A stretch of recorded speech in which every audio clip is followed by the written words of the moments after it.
The next reader, Daniel Wolff, will be introducing his new poetry collection, The Names of Birds, a field guide to perception that explores how we see the natural world. He was nominated for a Grammy in 2003 and was named Literary Artist of 2013 for Rockland County, New York.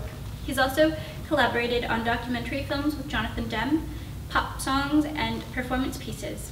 He has published poetry in the Paris Review, Partisan Review, and Three Penny Review, among others.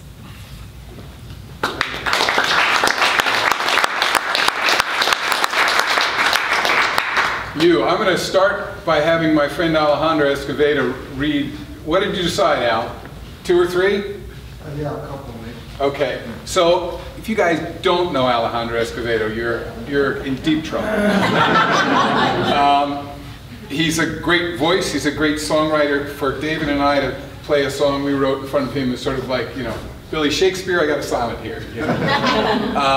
And it's very nice of him to do this because this isn't what he normally does. Don't you need your glasses? Are you good? No, I can see. Okay. So I'm just going to say one more thing. He's going to read the first couple or 3 of this book, which is kind of the setup for the rest of the discussion in the book. Thank you, Al, for doing this. I have no idea what I'm doing up here, and I'm doing it for Daniel because I love him so much, and I have so much respect for him and David, who, as he told you, we played for 10 years. And, he made my music a whole lot better. So I'll try to just read this as this is called The Yellow-Crowned Night Heron. Dust does not descend, let's get that much straight. Evening doesn't fall. The light leaves till it's lead gray, and we feel that change with feeling. In the feeling then, which is not yet dark, yellow legs support a crouched body, white cheek, slanted beak. Why not call this melancholy since it doesn't seem to name itself? Success is when the still pool dimples, and it's not a pip of light, but meaning, something to be caught. And failure? When there is no feeling. The call a hollow quack, the curve of its departure, and then night, which doesn't, falls.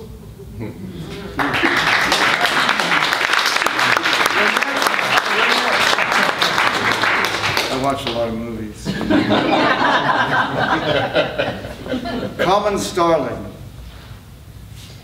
Is it uncommon to find a grown man perched at the top of a small swamp maple? Behind me I hear green flies buzz and what must be a muskrat splash in the creek. Below, I know, there's a hole in the trunk and a bee's comb, but empty. Above me, what? A stupid question. I've gotten as high as I can by climbing. Then a bird descends from the open air and lands on the branch beside me. It is, they say, a common sighting.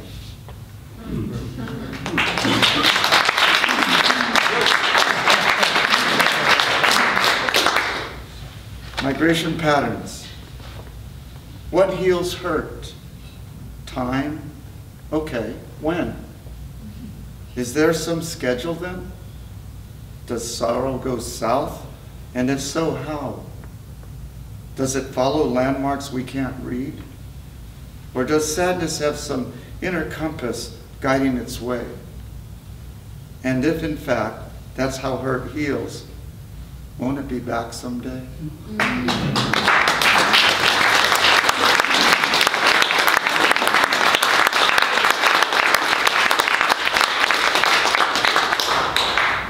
You should hear me sing, not hear me sing. That's great, that's great. First of all, let me thank Malvern Books. Let me thank you all for coming. Let me thank Bob Ayres, who not only read wonderfully, but got me out to Hornsby Bend, is that what it's called, this morning. And to David, who makes beautiful stuff, and to Al, who's a great reader. So, I think poetry readings are pretty deadly. That's been my experience, hard to deal with often. So I like to do stuff like have Al read or have David come in because it makes for some liveliness that isn't necessarily there. And what I've been doing you're going to have to bear with me a little. As I've been reading through this book, I've been doing a series of readings since it came out. I've been reading through it. So I'm still in the fall. I haven't even gotten to breeding season or anything here. I'm in the fall, and I'm going to read some poems from that. I want to intro them a little. Al did a good job introing. Those first poems, if you listen to them, are partly about setting up what we're not going to talk about. When I say, you know, night doesn't fall, dusk doesn't descend, it's our species has a tendency to put meaning on things. I think it's one of the things we do. It's how we maneuver through the world. And this book set out from the beginning by saying, okay, I'm going to question that. Night doesn't fall. That's a nice metaphor. Makes us feel better to say it falls, but it doesn't actually fall, right? And if we look at the natural world that way and look at birds that way and other things that way, it might make a difference, because this isn't in the book, but we've been screwing it up pretty good by our old way of looking at it, so maybe there's another way to approach the thing. So you guys have hit on a semi-difficult section of this book I'm going to read from, which is about how we then perceive stuff. Bob's absolutely right. Birders are the funniest part of birding, I think, where they make lists. And you know, we have a mountain up where I live in New York called Hook Mountain, where the hawks migrate. And you go up there, and there are literally hundreds of hawks go by, but mostly what's happening is the birders are fighting amongst themselves about which hawk, you know, that's a sharpshin. No, it's not a sharpshin. It's a sharpshin. No, it's not a sharpshin. They're just at it all the time, right? One of the things I think we do is, and this is complicated. Yeah, let me read the poem first. We won't worry about that complicated for a second. Downy woodpeckers, which you guys have here, right? Little tiny woodpeckers. The tapping sound in the treetop ceases. Silence. Then starts up again. Its source comes out from behind the trunk. A small bird with a drop of red, then black, then white, then black, then white. Looks like it sounds. Significance? None by our science. Coincidence. Does the brain make a sound drilling for meaning? Yes or no? Off, then on? Silence. So one of my strange notions about poetry reading is that when I sit there and hear a poem, I can never take it in the first time. I mean, I kind of hear it, but I'm mostly saying, look at that guy, where'd you get that t-shirt? You know, what's going on here? So what I've been doing is reading them twice. I hope you'll bear with me, okay?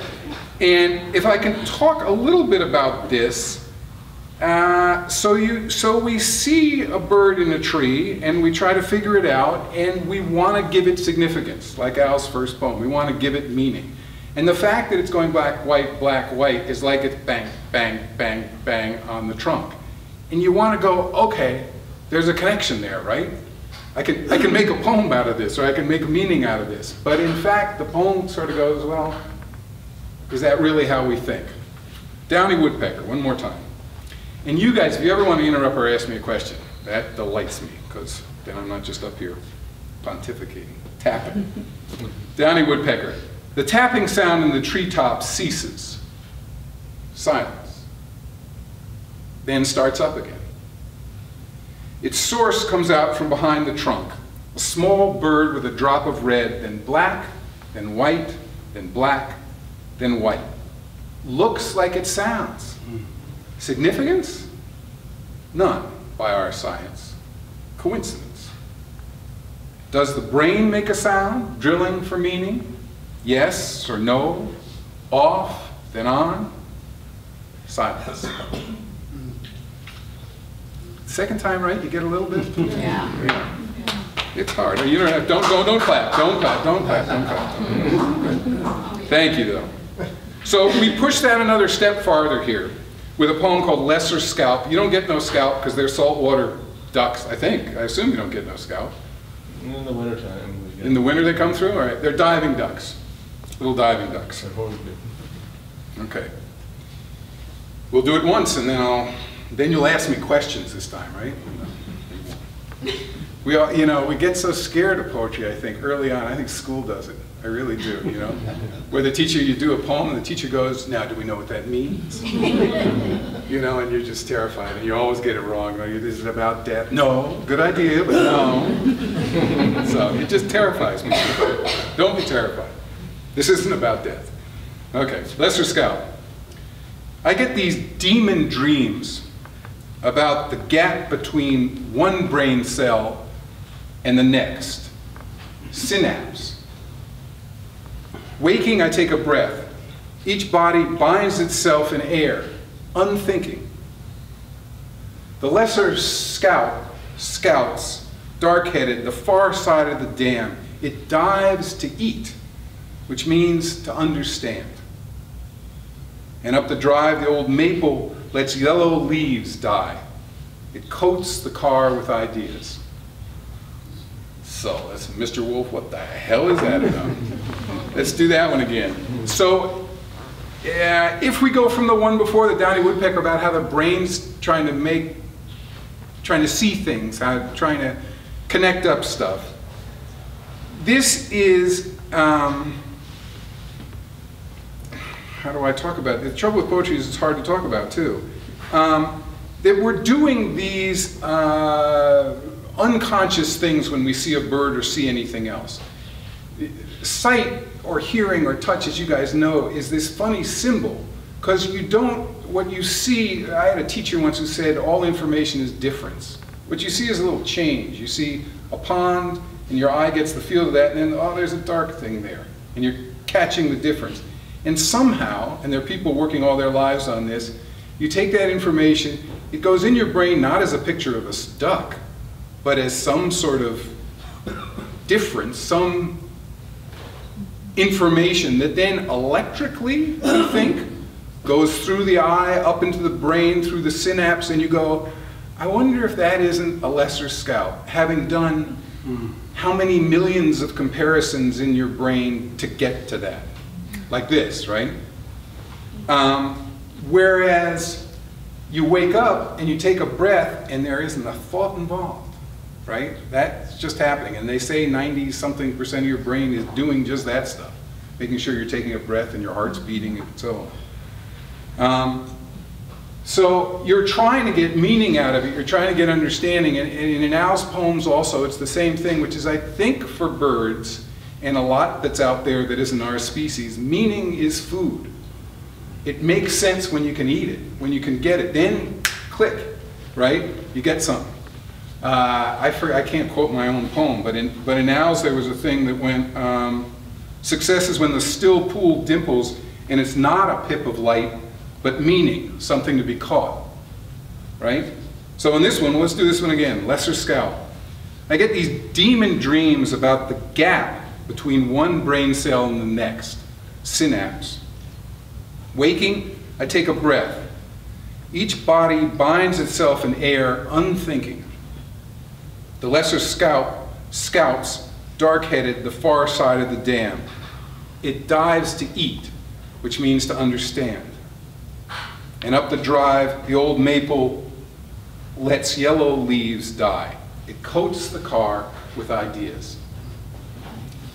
Okay, I'll move it along a little quicker here. I don't mean to make this too heavy. I'll just do a couple more. Thank you. Thank you. Marsh hawk.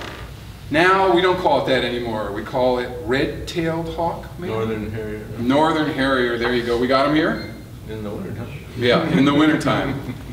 And now you guys are all up to speed on what I'm trying to talk about here, so I won't have to explain this one at all, right? Yeah.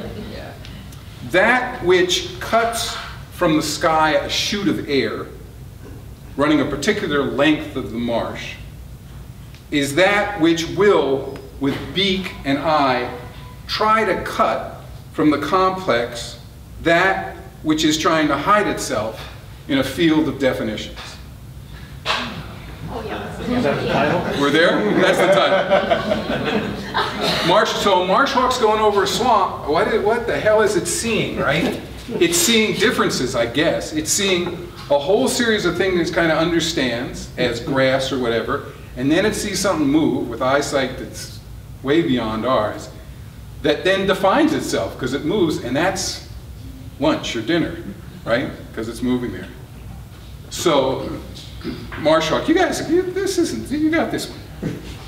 That which cuts from the sky a shoot of air, running a particular length of the marsh, is that which will, with beak and eye, try to cut from the complex that which is trying to hide itself in a field of definitions. See, where? Wow. Grunts of understanding, I heard. Great, let me just do a couple more here. So, you know, I'm afraid it's one of those books that, you know, reads left to right. You kind of got to start at the first poem and keep going so the logic keeps flowing on this. And it, like Bob's work, it goes through the seasons. It's fall, winter, spring, summer. You guys got the beginning fall. But I'm reading for the next week, so I hope I'm going to get into spring or something. Black crown night heron, immature. Something large with thick brown wings barked and rose from the creek. Jesus, I jumped. It landed in a clump of willow trees, and I hunkered down in autumn grass, swore not to move till it had. Black-crowned, immature. That, anyway, is the picture it matched. Legs as yellow as the sprouts of the willow, where it waited or hid. And speckled feathers apparently not the color it would grow up to be. Daylight aged into dusk the way I did and couldn't tell. Finally, the promise I promised myself seemed stupid. I stood, and it spotted me, but stayed, safe as long as nothing changed. Oh. Yeah, all information is change. If it doesn't move, maybe it isn't there, maybe you don't see it, right? Yeah. And me swearing, me, the person who wrote the poem, swearing, I'm not going to move till it moves, right? I don't know if you guys have ever done that with an animal. Hunters know a lot about this. You lose. Usually you lose. Black-crowned night heron, immature. Something large with thick brown wings barked and rose from the creek. Jesus, I jumped. It landed in a clump of willow trees, and I hunkered down in autumn grass, swore not to move till it had. Black-crowned, immature. That, anyway, is the picture it matched. Legs as yellow as the sprouts of the willow, where it waited or hid. And speckled feathers apparently not the color it would grow up to be. Daylight aged into dusk, the way I did, and couldn't tell. Finally, the promise I'd promised myself seemed stupid. I stood, and it spotted me, but stayed, safe as long as nothing changed. All right, one more. We don't have to read this one twice, I bet, because you guys are varsity now, right? Last one, Great Blue Heron, and thank you very much for having me here. This is a great pleasure. I'm happy to sign some books if you want them. I'm even happier to talk to you afterwards about it. Great Blue Heron. How to approach the great blue heron that stands on the bank, its gangly body a series of arrows and focused angles that come to a point at the eye. The creek, a mirror, it searches for minnows while watching the sky for danger. How to approach the great blue heron that waits in a great catch basin of sound and tipped by a whisper will launch its body oblong into air. No movement too small. No language ever exact enough. How to approach the great blue heron knowing that even if you keep your silence, it flies.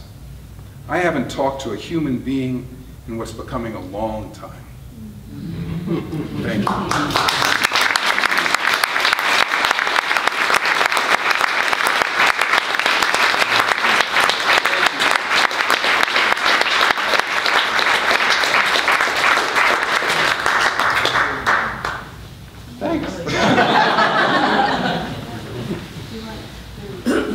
More music?